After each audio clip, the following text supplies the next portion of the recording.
everyone. Welcome into Hey Y'all Hey Radio Show. I'm Ann with Andale Homestead. Good morning, everyone. It is Casey from Ormsby Farms. And it's Sandy from Suburban Homesteader, Wyoming, Arizona. And I'm Monica from Bland's Promised Land Ranch. We are super excited to be here on this Friday morning. Is it morning still for you guys? Is it afternoon now? It's 1 minute into the afternoon, 2 minutes into the afternoon now. There you go. It's always morning for me. I know. I'm like, is it morning still? It feels morning-like still. Everybody, welcome in. We're super excited to be here today. And we had 2 podcast episodes we're going to talk about today because last week we did a little rerun here because I was out of town and you guys have been so great to me. And I just want to say thank you because I was gone 2 weeks ago as well. I was at a dentist appointment with my son. And so I missed 2 weeks and I've been missing you guys so much. I'm like so excited to be back. Thanks, hey. We've been missing you too, honey. I needed this normal. Understand. Totally. Well, I needed this normal. I needed this normal back for me. So I appreciate you guys being here and everybody that's in the chat. I think maybe we should say hi to everybody, Miss Ann. What do you think? That sounds great to me. Hey, Cynthia. Cynthia Delott is all the way from the Netherlands, you guys. Hey, James Hall and Castle Hives. Oh, and we're so happy to have Ginger from Not For Nothing Homestead. Thank you all for being here. Christy Wheeler, we're tickled that you're here this morning. And so today we're going to be talking about, what was that, Casey, that we're talking about today? We're talking about that good old homestead math. Huh? Yeah, chicken math. It's a real thing, y'all. It is a real thing between chicken math, homestead math, garden math. I think our first episode was garden math. Huh? Right. And that was a fun one because we learned a lot, especially, Miss Sandy always blows our mind with some of the most interesting, fabulous topics that I never knew until the brain was exploded. So I think that was our first one, was the garden math of knowing what you're growing. I'd never really considered it that much, but you and Sandy, what was it that you were sharing about square footage and plants and all kinds of things about garden math? Well, I'm kind of a math geek. I like facts. I like figures. I like to figure things out. I like to know what I'm doing. And so when it comes to garden math, I need to know how many square feet I have. What if my area is not a rectangle or a square? What if it's a circle or if it is a diamond shaped? I want to be able to figure out how many plants, how far apart, what I need to do. And so that's some of the things we were talking about. Mm-hmm.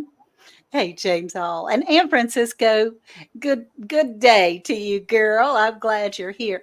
That all kind of blows my mind because although we do, I must give my husband credit. We do kind of sort of mentally map out what the land of plenty is going to do and where we're, depending on you've got spaghetti squash that vines all over the world. And then you've got zucchini squash that just stay in one spot. So you have to figure out where you're going to place everything. And we do kind of mentally do that. How about you, Casey? Do you do that? Oh, absolutely. I mean, I think most homesteaders around February are kind of itching to get back into the garden.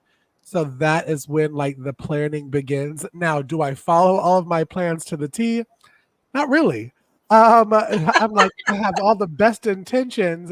And then, you'll get the things where something doesn't germinate or something doesn't do well, or deer have decided to turn your garden into Ruby Tuesdays in a salad bar, which happened with my cucumbers. I've planted them now 3 times.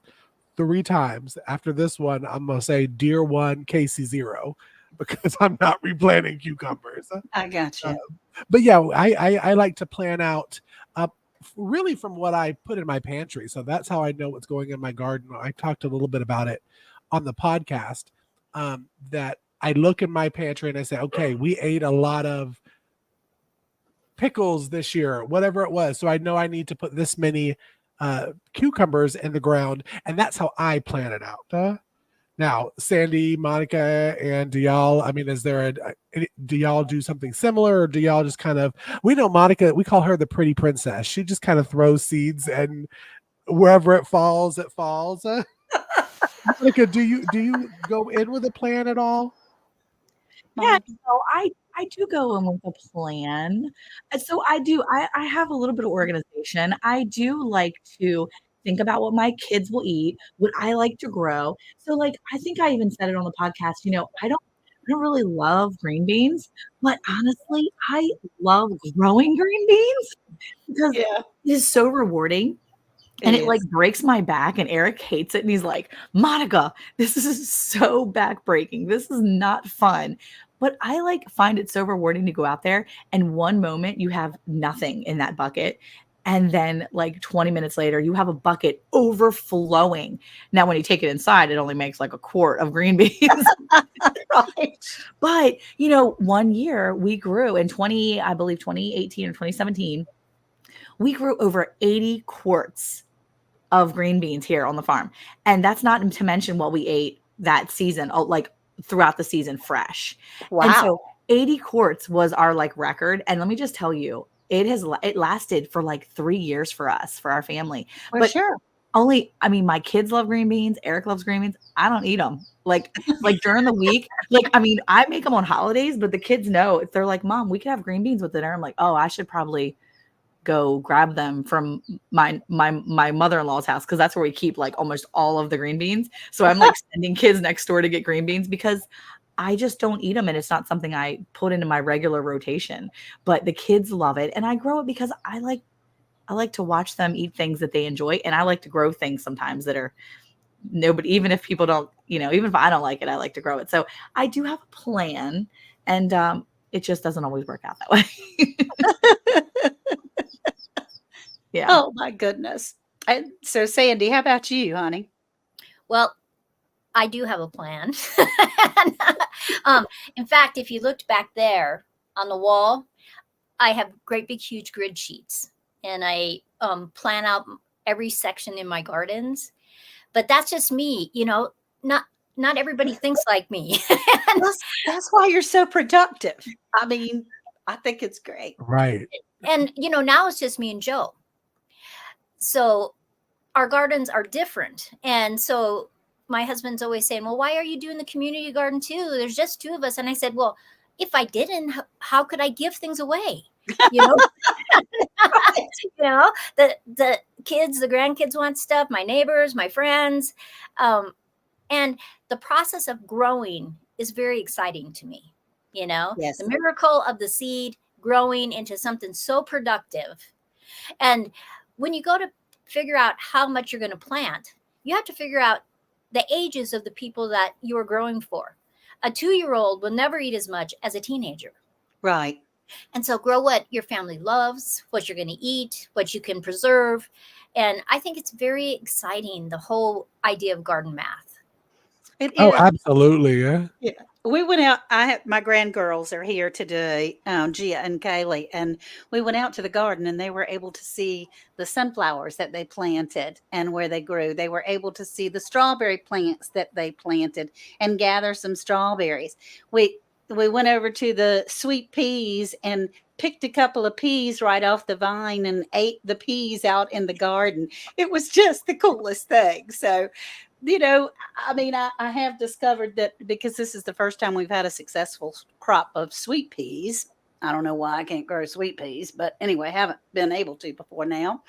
Um, I probably need a field of sweet peas to be able to actually put some up. So it's a wonderful garden snack, though. So I'm tickled.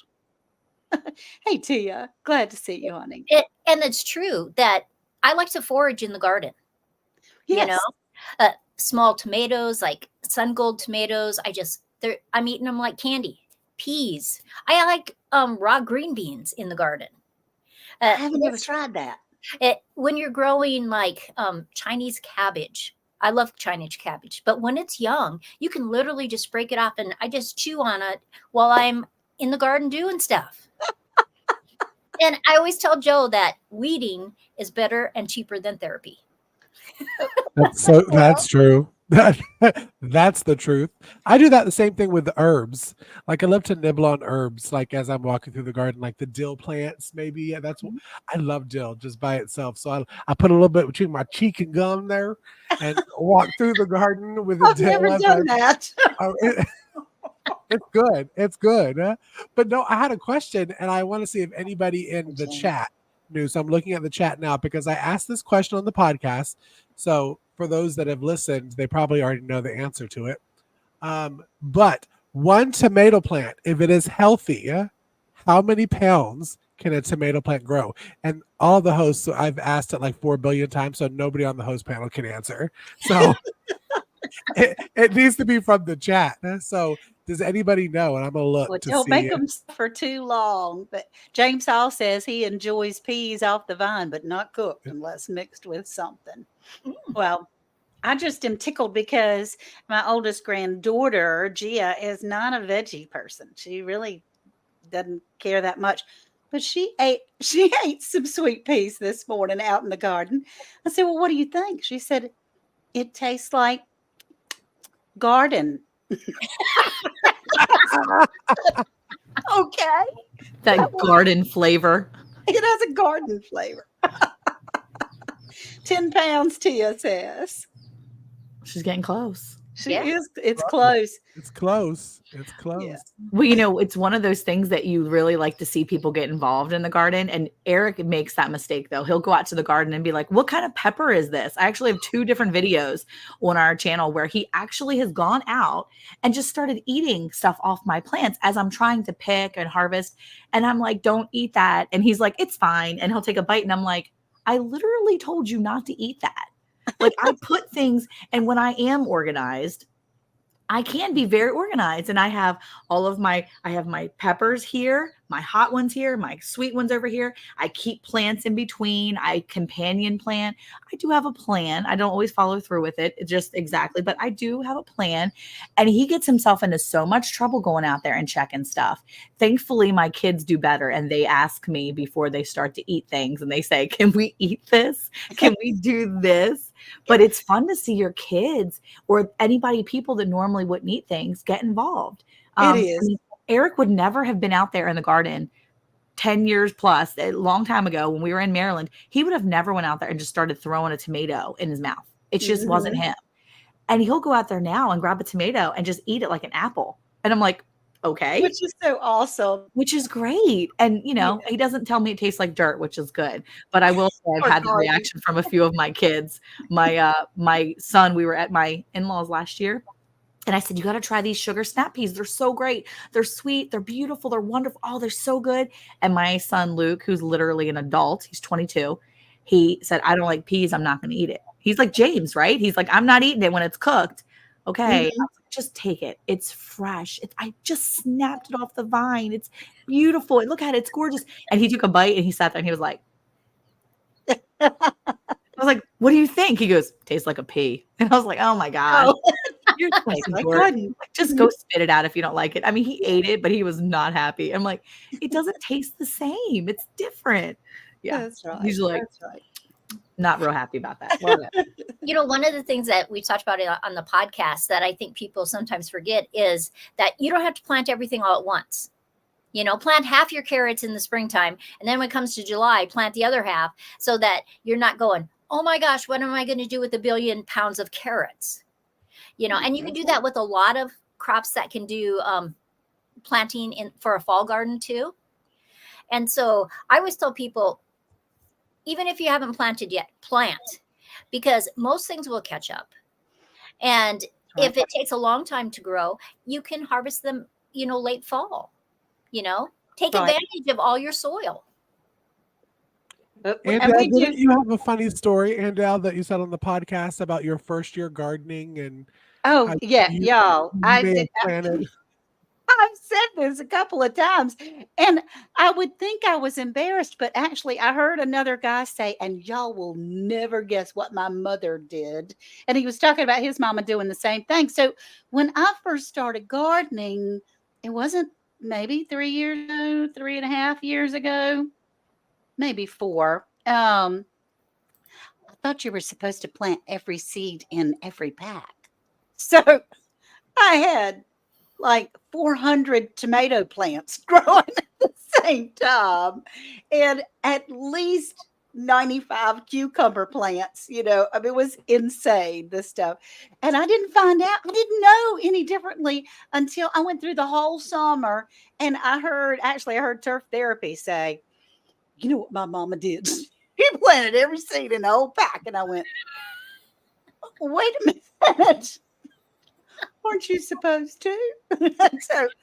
so no, y'all, you're supposed to plant just the number of seeds, maybe an additional one in each cell that you really want plants for. So, Now, how many? What plants did you do all the seeds for? Was it like a tomato? Was it? tomato, cucumber. I never did have any luck with peppers. Did you get a big And harvest? oh yeah, man, about 90% of my garden was tomatoes. I gave tomatoes away, tomato plants away. I was putting them in baskets or putting them in containers and giving them away as gifts. I mean, I was doing these tomato plants. Yeah. The I was- UPS driver pulled up and there's like baskets of tomatoes. tomato plant. Right. Trade you a Grab package one, for huh? a basket. Yes. It was terrible because I just couldn't see throwing them away. They were my babies that I had grown and really attached to the plants that first year. So Well, proud of myself. don't feel bad though, Ann, because the first year that I did, I talked about it on our first couple seasons of the podcast. I said I was going to plant 13 cucumber plants. And Alicia, who was one of the previous hosts, said, Casey, no, that's way too many, you're going to have a ton. I was like, no. I saw it on a YouTube video. I'm going to plant a whole 25-foot row of cucumbers. I had 675 pounds of cucumbers pickles have lasted me. I think I just opened the jar 3 years ago. Oh, my 3 years ago, pickles, I just ran out of them. It was Oh, my pickle Mageddon all the way at Ormsby Farm. So I know your pain. I understand your pain. I didn't have a clue. So if you're new to gardening out there and you have some garden math, don't plant every seed in every package. So, Well, I think it always goes along with you live and you learn, right? I mean, you really That's do right. learn what you like. But even if you are as organized as Sandy and you really do plan for certain things, Casey does that though now too. He really does plan and he knows what he's going to eat. He knows, but even if you do that, the best thing is that you're really having that experience and learning what did you like, what did you eat, what lasted way too long in your pantry versus, I don't know. I think so much of that comes into play where just the experience of having those fails, really, they're just a bunch of really fun adventures in your gardening journey. Right. That's right. And so, Sandy, what do you have that was a lesson similar to? I know you don't have anything similar to mine because you don't do crazy things like I did, but a mistake that has lasted with you that was a wonderful learning tool to either do it again or never do it again. Well, people send me seeds a lot, right? And they'll tell you how much they love that vegetable, how great it is. And so I try to grow them, and if they really build it up, I try to grow more of them than I would. Like I should just test one or two, but sometimes I test more than that. And your soil can change the flavors just because, we talked about this too. My Cherokee purple may not taste like your Cherokee purple. I mean, it'll have a lot of similarities. But one time, this person, they just hyped, this is the best tomato ever. It was horrible. Oh, And I no. wanted to plant, but I did give them away, I wasn't, and it was like, yeah, this isn't a good tomato because tomatoes can be very acidic. They can be very sweet. It depends on what you like. Right. So my lesson learned was when people send me stuff, I'm going to test that. Maybe one plant, maybe two, but I'm not going to make 5 or, because 5 tomato plants makes a lot of tomatoes because you didn't give them the answer, 20 pounds. Oh, I did it. 20 pounds. Yes, 20 pounds of tomato. So you got 5 tomato plants, you got 100 pounds of tomatoes, and you don't like them. So you're giving them to people, and they'll say, "Oh, how are these tomatoes?" And it's like, well, I don't know. I'm giving them to you. Let me know how you what you think. That's right. They're free. These free tomatoes. Yeah, it does, Victoria. The soil does change, and Ginger from Not for Nothing Homestead says she loves Romas. James Hall was talking and saying, "I wish I could have a garden. I live in a rental, and I'm a truck driver, so garden isn't an option." Well, James, you know what? I have begun to get self-watering plants. I don't know if you're long haul, as in gone for like a week or something, but I do have some self-watering containers that just have some herbs in them. Small things that don't need a whole ton of maintenance. I mean, I've got some larger self-watering containers, but the plants need some maintenance. So that's And that's an hydroponics idea. too. Huh? Hydroponics Yeah. are relatively easy, and that's pretty much self-watering. Is Yes. hydroponics, and I don't have to fill up my hydroponic lettuce maybe every 10 days. I Mhm. check it and it's Okay, gone below cool. the line. So that's an option for you Oh, too, James. Is he right here? It says he says he 3 weeks goes 3 time. weeks at a time. That's tough. That is hard. Yeah, You might be at this in this chapter, you might just hey, Janet Cruise and Homestead. In this chapter, you might just be visiting farmers markets and supporting your local farmer. Yep. yes, But James, really, if you have a freestanding stand-up hydroponics, like I got one over here. Sorry, I'm backwards on the camera. Um, it has a huge reservoir in it, and you could easily go 3 weeks, Oh, and it would work for you. encouraging. that's That's good to encouraging. know. Could you Mm. imagine being gone for 3 weeks and then coming home and then having like lettuce like everywhere, or like whatever you're growing in that little, the hydroponic? You're like, what? All this stuff is here. I will say that I have a little countertop hydroponics, and I was growing I tried some different medicinal herbs. And so I'm growing like the toothache plant, and some, I don't know, I have like 3 different herbs in there. I went away for a week and my daughter was like, Mom, your machine was kind of making a humming noise. And I'm like, oh no, add some water. So she added some water. And I thought, well, I'm going to get back and my plants are going to be dead.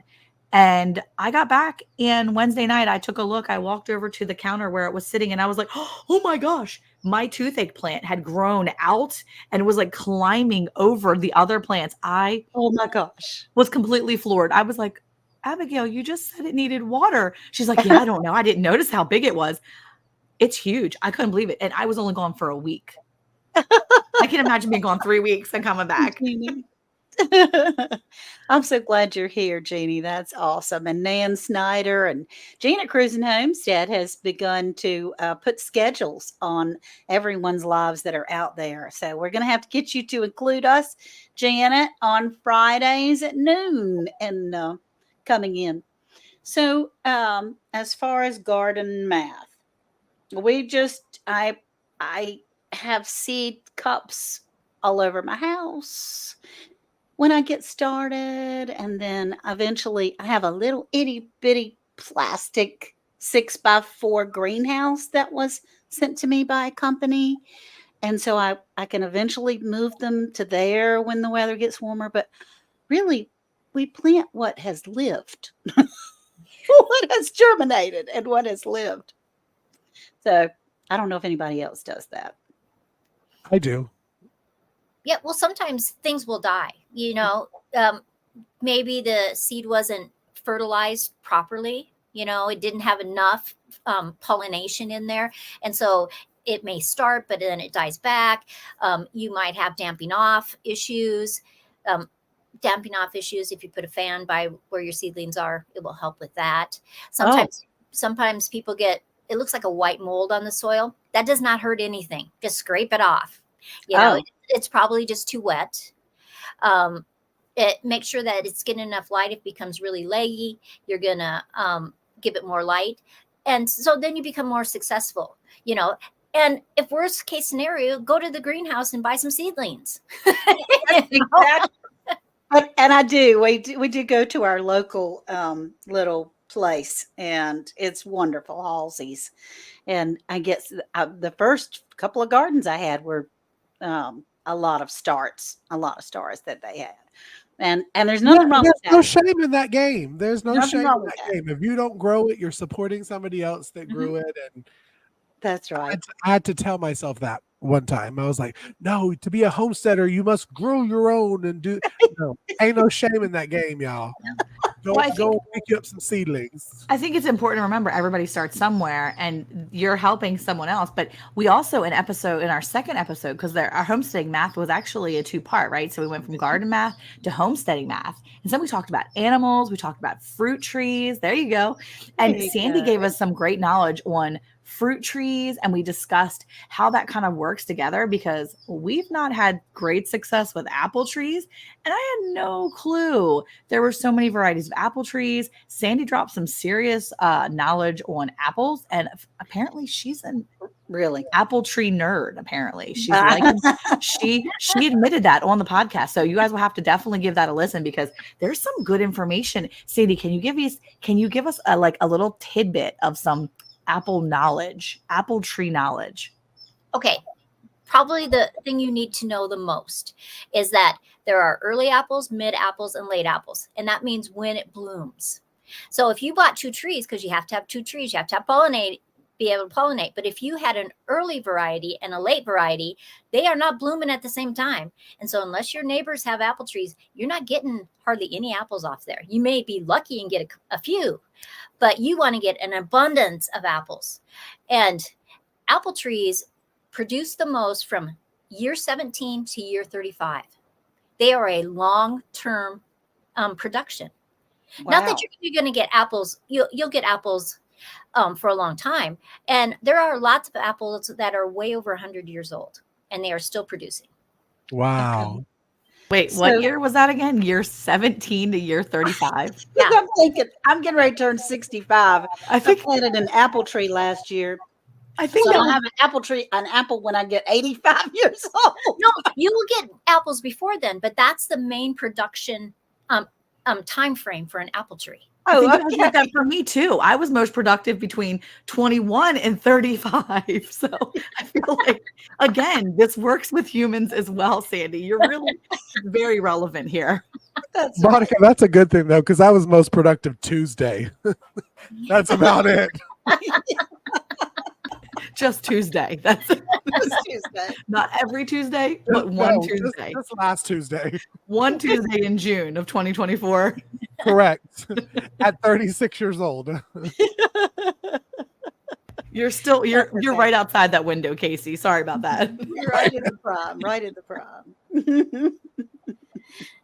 Yeah, but with the garden math and the homesteading math, we talked about animals and we talked about all kinds of stuff. Yeah. So you have to really check out that podcast. It is fascinating. It really is. And It I really enjoyed is. it so much. I learned so much during that podcast. And so when you see it come up, we'll try to share it as well. But it is on YouTube, Apple, Mhm. Spotify. Yep. Correct? Yep. And then we usually share it on our Facebooks.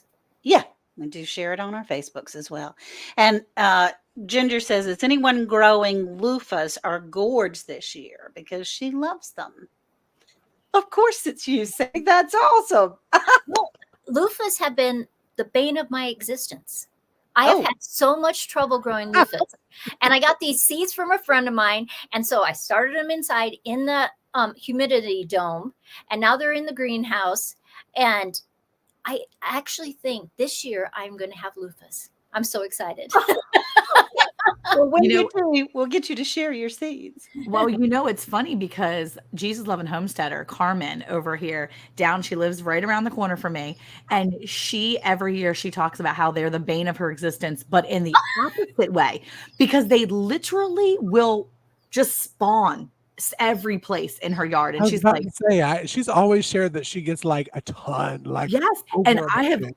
always wanted to grow them, but I think I've never actually gotten my butt down to see her. I mean, she literally lives 20 minutes from my house. I've never gotten my butt down there to get some loofah seeds because I want to grow them. I think they'd be great because I'm just going to put vines and things all over the pasture. Eric's not going to be able to stop me because like I'm the one that throws peppermint in the ground anyway. He's like, yeah, who cares? I mean, some people are like, don't put peppermint in the ground. It'll go everywhere. And I'm like, I don't care what happens. So when I'm mowing the lawn, it smells like peppermint. Not a problem for me. Right. I Right. mean, I don't see an issue with this. So yeah, I'm just gonna grow loofah like all over the vine. Like I'm gonna vine it up every place, and he's not gonna know what it is. He's gonna be like, "Oh, look at those weeds." I'm gonna be like, "Yes, it's weeds." Well, thank you all so much for coming here today. Well, our topic is trying to recap, very small snippet of recapping and interacting with you on our homestead math. And so, Casey, why don't you tell the folks where they can find us and close us out, my darling? Absolutely. Y'all be sure to definitely like and subscribe us here on YouTube. And if you go over to our Linktree link, you get to find all the fun links of Sandy's channel, Ann's channel, Monica's channel, my channel. All of our Amazon storefronts are there as well. It also has little buttons where you can go and listen to all of our older episodes. Next week's episode, we're really super excited because we had Two Doves, Bees, and Garden on, and we talked about pollinators, and that was such a super fun episode to shoot. So you definitely won't want to miss that, and also won't want to miss us next Friday on our live show. So thanks to everyone who come in, and we will see you next week. Bye y'all. Bye y'all. Bye. Bye, y'all. We're back. And now live every Friday. With new topics and a new time. Don't forget, a new host. Yay, that's right. Sandy joins the panel for Hey Y'all Hey radio show. Now on Fridays at 11 a.m. Central. We'll see y'all there. Are you enjoying the Hay Bell topics? To learn more, click on our Linktree link to get all of our product recommendations, along with discount codes and more. Are you enjoying the Hay Bell